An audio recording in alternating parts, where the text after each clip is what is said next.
বহিৰাগতই আহি থিতাপি ল'লে, ভাষা সংস্কৃতি গ্ৰাস কৰিলে। জাতিও হেৰুৱাবি, মাটিও হেৰুৱাবি, সেইদিনা বুজিবি ৰখাতলে গ'ল উন্নতি।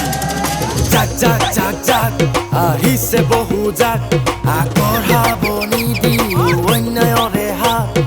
দুৰ্নীতি ভ্ৰষ্টাচাৰ হ'ব এইবাৰ চাৰখাৰ, হবে মিলি গঢ়ি আমাৰে চৰকাৰ।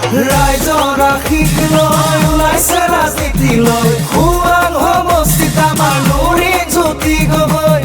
অধিকাৰ উন্নয়ন আমাৰে প্ৰধান কাম, অসমৰ ৰাইজে পাব নতুন প্ৰাণ।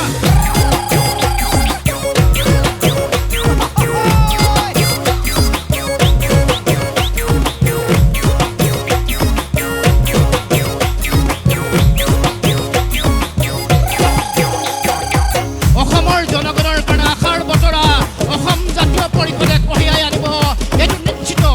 নতুন সূৰুজৰ ৰেঙনিত অসমৰ জাতি জনগোষ্ঠী ভাষা ভাষী ধৰ্মাৱলম্বী লোকে একত্ৰিতভাৱে সমন্বয়েৰে অসমৰ জাতীয় জীৱনৰ জয়গান প্ৰান্তে প্ৰান্তে নিনাদিত কৰিব, চাৰিওফালে কঢ়িয়াই লৈ যাব।